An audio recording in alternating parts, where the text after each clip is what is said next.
we can consider this market capitalization as or to see whether one country is a overvalued or one country is a undervalued. So this is otherwise called as Buffett indicator. In we'll see every month Buffett indicator has gone up or come down, is coming. So if we see this, whenever FPI or foreign portfolio investors are going to decide the country to invest, they also see the one of the parameter is the market capitalization as percentage of GDP. So if you see India and most of the countries are undervalued. If again, if the value is less than 100, then it is undervalued. If it is value is more than 100, then it is overvalued. You can see USA and United States are overvalued and other countries are undervalued. So other countries are getting more funds or more flows due to that. Now, this is an interesting index that has been developed after 2008 financial crisis. One is Global Financial Stress Index, another is Centix Global Index. What does this Global Financial Stress Index does? This measures the risk that is there in all over world. Okay, the amount of risk that is there. If it is less, then it is very good. If it is more, then it is very bad. So during financial crisis, you will see that this Global Financial Stress Index has gone up. During the normal period, it has come down. Another opposite index to Global Financial Stress Index is Centix Global Index. What does that Centix Global Index does? It measures the sentiment of investor or the confidence of the investor. If confidence of the investor or sentiment of the investor towards market is more, then index will go up. If it is less, then index will come down. Now you just compare these two, Financial Stress Index and Centix Global Index. They are opposite of each other. If Financial Stress Index will go up, Centix Index will come down. If Financial Stress Index will come down, Centix Index will go up. So you can see now the white one is Global Financial Stress Index, and the blue one is Centix Global Index. You can see whenever the Global Financial Stress Index, that GFSI, came down, the Centix Global Index has gone up. And you see this crisis period, 7, 8, 9 period, the Centix Global Index has come down, but the Global Financial Stress Index has gone up. The crisis has resulted more risk in all over world. The similar kind of thing was seen during COVID also. You can see there are so many business cycles that world is facing and each of the economy facing. But you can see the last part during COVID period also, this financial stress index has gone up, Centix Global Index has come down. So this also gives us, or it indicates us, whether to diversify, whether to go to diversify to other countries or not, whether to invest during this time or not. But now it is normalized. This data up to November, up to November 2020. Now this Global Centix Index has gone up and Global Financial Stress Index came down. That means it's good. Another very interesting index is Economic Policy Uncertainty Index. What this Economic Policy Uncertainty Index and how it is being constructed. First, each countries are constructing this Economic Policy Uncertainty Index, and we have also one Global Economic Policy Uncertainty Index. How does this index gets constructed? This index gets constructed considering three parameters. One is information from top 10 largest newspapers in a country. Second is the reserve banks, either it is for USA Federal Reserve Bank or for us Reserve Bank of India. The Reserve Bank's tax code or especially the policy, monetary policy announcements or the rates. Then third is the forecasters survey. Okay, all the research divisions are forecasting. So considering the forecasting survey report or survey data, Then considering the news of top 10 largest newspapers and considering the policy implications of each of the monetary policy, this index gets constructed. Now the question is, if the index value is high, then it is good, or if it is low, then it is good. The answer is, if it is very high, then policy uncertainty is high. That means risk will be more. If it comes down, then it's good. So you can see all over the world, US and India, you can see India's policy uncertainty is very, very less comparing to all over the world and comparing to USA as well. Other countries, you can see the policy uncertainty index of other countries are high, but if you compare with India, India's policy uncertainty is low. That means it is good for India. For other countries, it is good for some period when it was low, but these were the COVID periods. When COVID period has started in the last part, then it has gone up. Now we'll come to see how this COVID has impacted on equity cash market.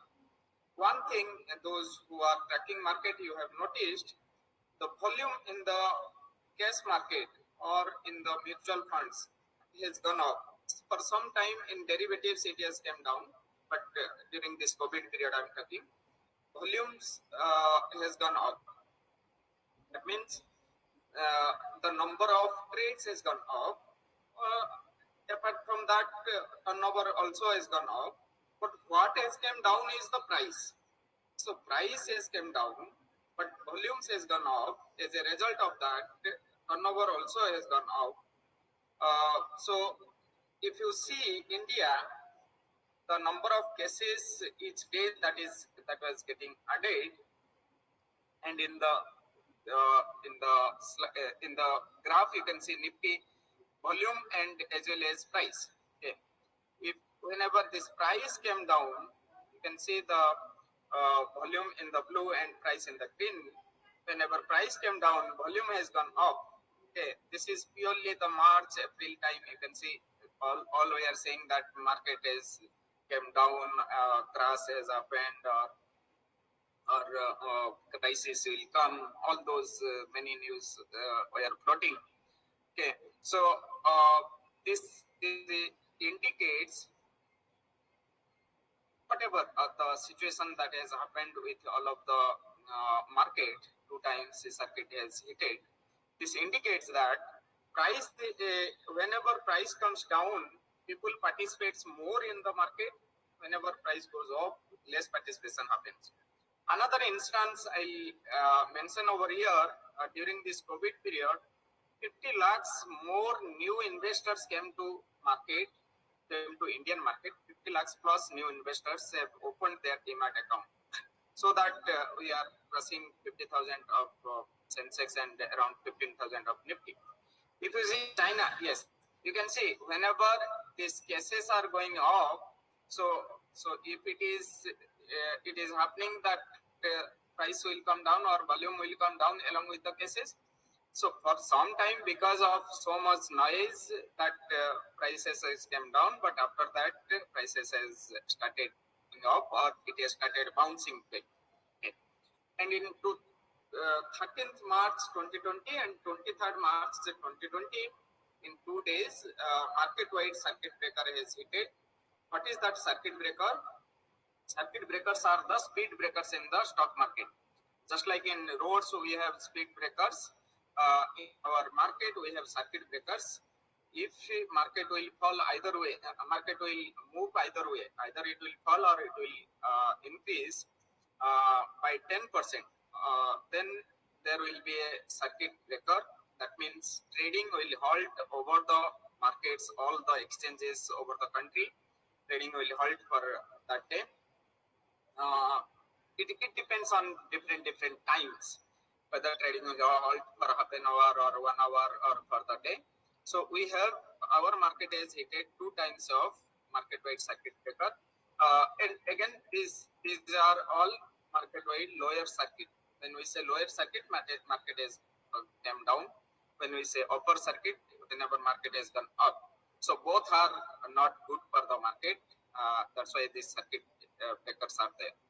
If you see China, all of us are more aware that the number of cases they are very less over the period of time, but their market also you can see volumes has gone up along with the prices. Whenever prices came down, also volume came down, but after Jan, their prices has gone up, also volumes has gone up. Then if we see South Korea, the similar situation has happened. Initially, the number of cases per day were very high. Then after some time, it was adding with a constant number of cases. Then again, it has gone up. But market, you can see, for some time market has come down, but after that the prices has gone up. Volumes are keeping on going up. We see Singapore, the same thing. During this March, April, all the markets, if you see, has started coming down, and they have after that they have started bouncing back. So this Singapore has not bounced back that much, but it has bounced back. It has not recovered whatever has fallen down. But if you see the volumes, it has gone up like anything during this March, April, May time. Now Japan also, just see, it is an interesting part of Japan. Number of cases has gone up. Similarly, on the same period, you can see volumes has gone up, but price came down. Okay. So again, UK also the same thing. US also same thing. What we have learned, and the USA market has hit 3 times market-wide circuit breaker during this COVID period. Now coming to futures market, these are all equity cash markets that we have seen. Now coming to futures market, Bloomberg has very good system to get the generic futures data. So futures contracts are available for 3 months. If you want a long-term data, overlapping will be there if you keep on adding, but Bloomberg does that refreshing and give you very good data. If you see the futures market prices, these are not volumes, future market prices, in all the markets, these are Nifty, FTSE, that is UK, then Nikkei, CSI, SPX Korea, all the markets price came down. Then after May, June, all have started bouncing back.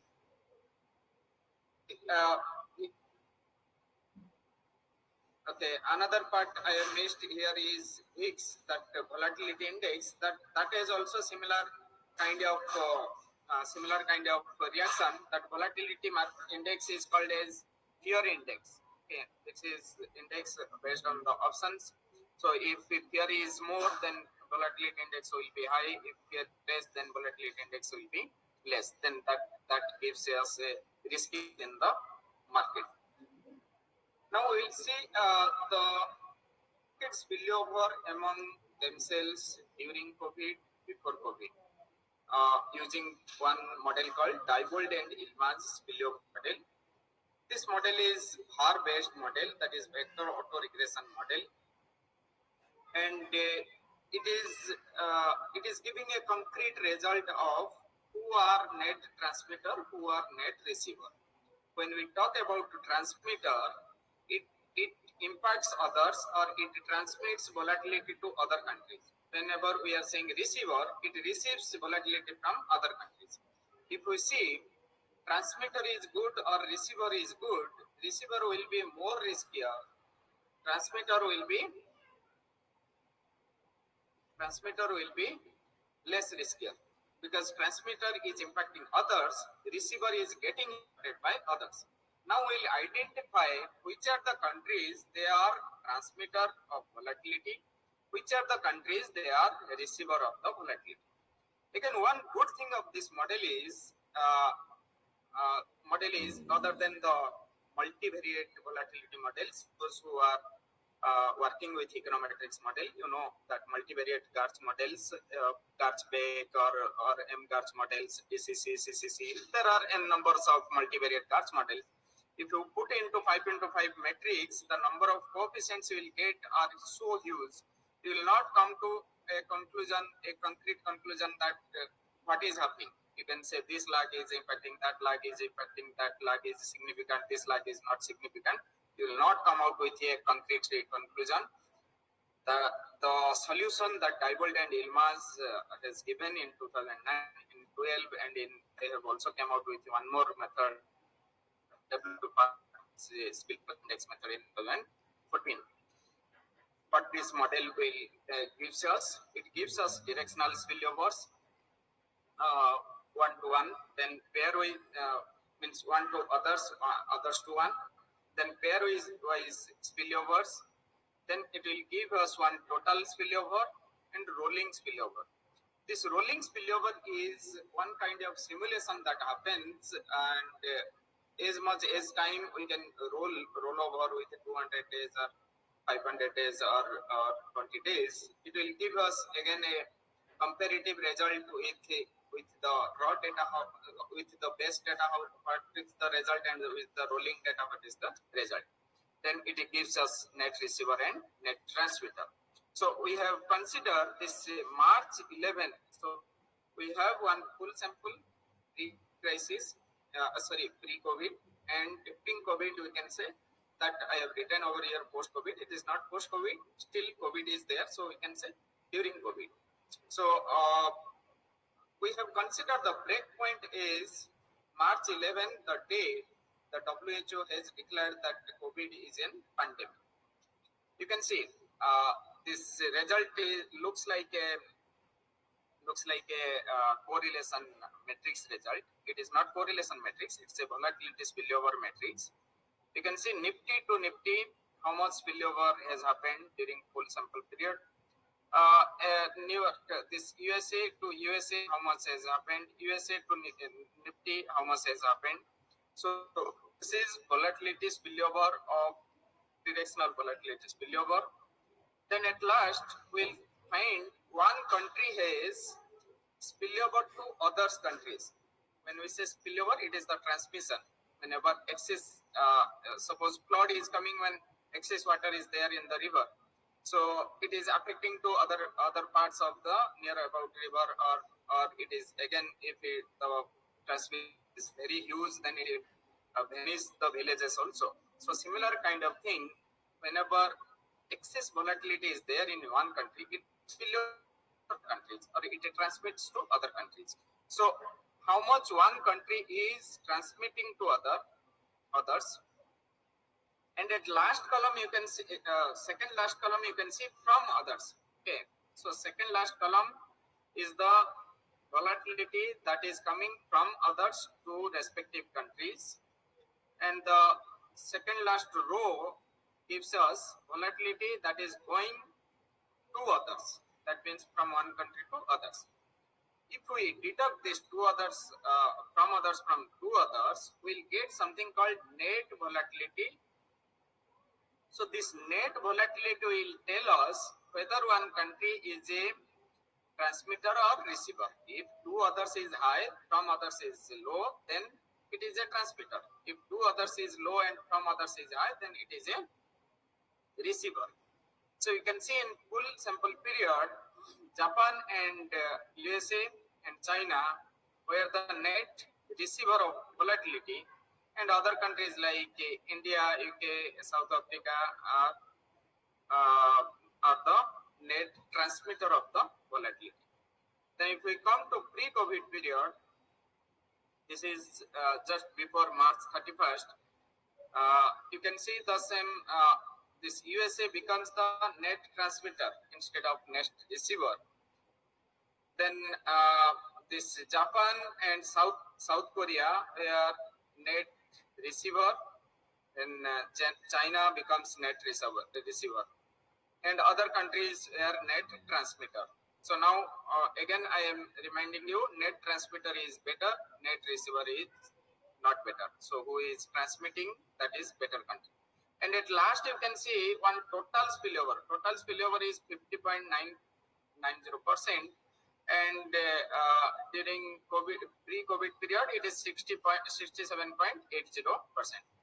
And in the post-COVID, or this is actually during COVID period, you can see the USA, Japan, South Korea, then China were net receiver of the volatility. India, UK, and Singapore were the net transmitter of the volatility, and overall volatility spillover is 42.60%. What we have learned from this spillover of full, pre, and during COVID period, the Japan, China are net receiver of the volatility. USA also net receiver of the volatility, but during pre-COVID it becomes net transmitter. Overall, the period India becomes net transmitter, and Singapore and UK are net transmitter. South Korea also is net receiver. Only one period it was net transmitter. What we have learned from this COVID and market spillover, most of the markets has experienced huge fall. That's how we have seen, but they have bounced back. Like US and UK has fallen by around 40%, South Korea 41%, China in two phases 12% and 18%, Japan 31%, Singapore 37%. But there is something called market crash and market correction. If a market has fallen down by 50%, then we can say market crash has happened. If it is less than 50%, then we say market correction has happened. That's why I have written here market correction. Many newspaper you have seen has explained, has many times written that market crash has happened, market crash has happened. It is not market crash, it is market correction. Now, what is the status now? All have come up with their lows, and now they have bounced back and gone up like a lifetime high. That's how we have learned from the market. We are seeing in the market, and investors prefers the net transmitter countries over the net receiver countries. Thank you. Now we can take the questions.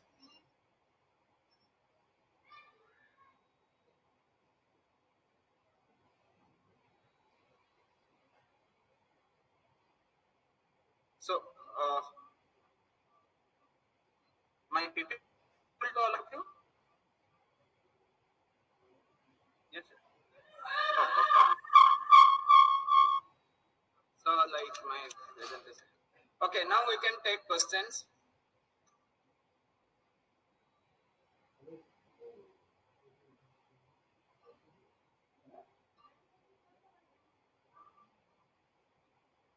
All the participants are requested to ask their questions in the chat box or directly to Pradip Konda sir.